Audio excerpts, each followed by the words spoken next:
Hello friends, आज की video में हम लोग डिटेल में डिस्कस करने वाले हैं एक बहुत ही इंपॉर्टेंट टॉपिक जिसका नाम है साइमन कमीशन 1927 और साथ ही डिस्कस करेंगे नेहरू रिपोर्ट को भी। ये कहानी स्टार्ट होती है गवर्नमेंट ऑफ इंडिया एक्ट 1919 से, जिसे मॉन्टेगू कैम्सफोर्ड रिफॉर्म भी कहा जाता है। इस एक्ट की खास बात ये थी कि इस एक्ट के द्वारा ब्रिटिश गवर्नमेंट ने इंडियन एडमिनिस्ट्रेशन में इंडियंस के पार्टिसिपेशन को इंक्रीज करना शुरू कर दिया था। और साथ ही ब्रिटिश गवर्नमेंट ये भी प्लान कर रही थी कि ग्रेजुअली यानी धीरे धीरे इंडिया को एक रेस्पॉन्सिबल गवर्नमेंट की तरफ लेकर जाया जाएगा। इसी एक्ट ऑफ 1919 में एक प्रोविज़न ये भी था कि इस एक्ट के लागू होने के 10 साल के बाद यानी 1929 में एक कमीशन अपॉइंट किया जाएगा जो मॉन्टेगू कैम्सफोर्ड रिफॉर्म के इम्पैक्ट और प्रोग्रेस को एग्जामिन करके एक फर्दर कॉन्स्टिट्यूशनल रिफॉर्म्स क्या क्या होने चाहिए ये प्रपोज और रिकमेंड करेगा। 1927 में लॉर्ड बिर्किनहेड सेक्रेटरी ऑफ स्टेट थे और उन्हीं की देखरेख में 1927 में इस कमीशन को सेटअप किया गया। मुझे जो सही लगता है मैं करता हूँ, वो चाहे भगवान के खिलाफ हो या फिर पूरे सिस्टम के खिलाफ क्यों ना। इस कमीशन में ब्रिटिश पार्लियामेंट के 7 मेंबर्स थे और सर जॉन साइमन को इस कमीशन का चेयरमैन बनाया गया और उन्हीं के नाम पर इस कमीशन को साइमन कमीशन कहा जाता है। इंडियन लीडर्स को साइमन कमीशन कतई एक्सेप्टेबल नहीं था, वो इसलिए क्योंकि साइमन कमीशन के सभी मेंबर्स ब्रिटिश थे और इनमें एक भी भारतीय को शामिल नहीं किया गया था। जबकि गवर्नमेंट ऑफ इंडिया एक्ट 1919 में ये बात कही गई थी कि ब्रिटिश गवर्नमेंट अब पॉलिसी मेकिंग में इंडियन पार्टिसिपेशन को इंक्रीज करना चाहता है। और अब इंडिया के कॉन्स्टिट्यूशन के बारे में बात हो रही है और एक भी इंडियन को नहीं रखा गया है।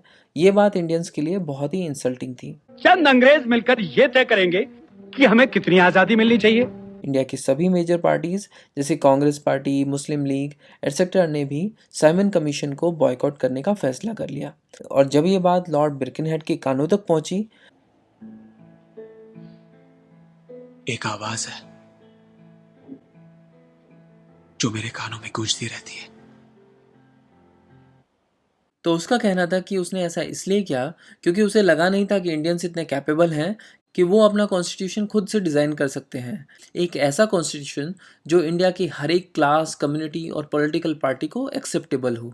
लॉर्ड बिर्किनहेड ने ये कहा कि देखो यार, साइमन कमीशन तो अब बन चुका है, उसमें तो अब कोई बदलाव किया नहीं जा सकता, लेकिन अगर तुम लोग चाहते हो तो क्यों ना तुम भी एक रिपोर्ट बनाओ जो हर एक क्लास, कम्युनिटी और पॉलिटिकल पार्टी को एक्सेप्टेबल हो। इंडियन लीडर्स ने इस चैलेंज को एक्सेप्ट कर लिया।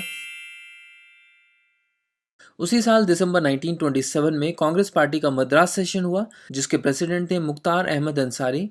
यहाँ पर 2 मेजर डिसीजन हुए।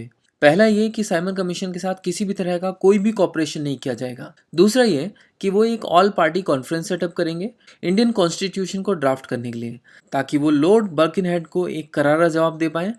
तो यहाँ पर ऑल पार्टी कॉन्फ्रेंस ने एक कमेटी बनाई जिसके चेयरमैन थे मोतीलाल नेहरू, और इस कमेटी ने जो रिपोर्ट बनाई उसको ही नेहरू रिपोर्ट कहा जाता है।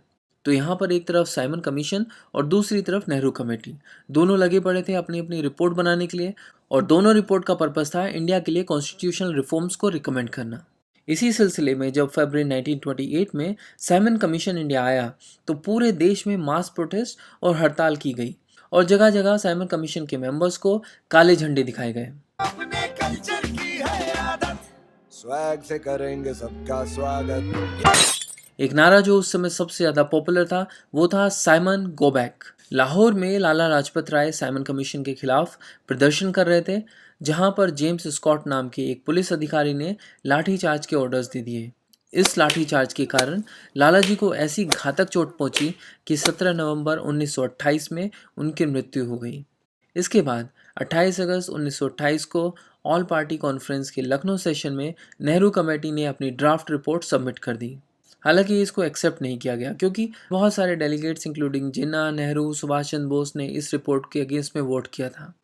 एक्चुअली हुआ क्या कि नेहरू रिपोर्ट में डोमिनियन स्टेटस की मांग की गई थी, जिससे जवाहरलाल नेहरू और सुभाष चंद्र बोस नाराज थे क्योंकि उनके हिसाब से ये एक कदम पीछे बढ़ाने वाली बात थी।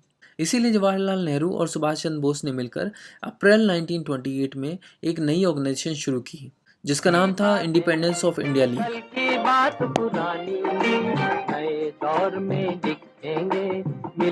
हालांकि इसके बाद दिसंबर 1928 में कांग्रेस के कलकत्ता सेशन में, जहां पर मोतीलाल नेहरू खुद प्रेसिडेंट थे, यहाँ पर इन्होंने अपनी फाइनल रिपोर्ट यानी नेहरू रिपोर्ट प्रेजेंट कर दी, जिसे मेजॉरिटी वोटिंग के आधार पर एक्सेप्ट किया गया। हालांकि यहाँ पर भी मांग डोमिनियन स्टेटस की ही थी। क्या लाए हो धौलिया?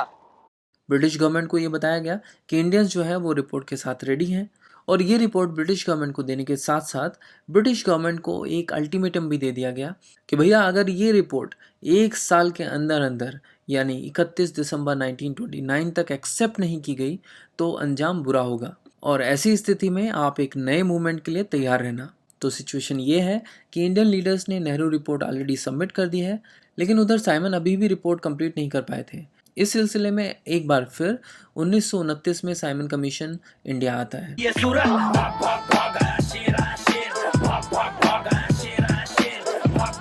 और फाइनली मई 1930 में साइमन कमीशन ने भी अपनी रिपोर्ट पब्लिश कर दी।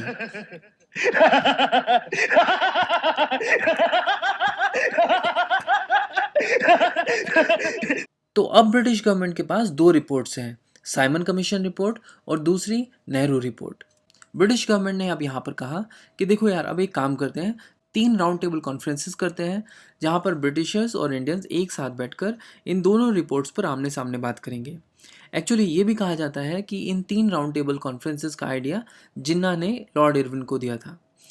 अच्छा, तो ब्रिटिश गवर्नमेंट का आइडिया था कि इन 3 राउंड टेबल कॉन्फ्रेंसेस के बेसिस पर गवर्नमेंट ऑफ इंडिया एक्ट 1935 बना सकेगी।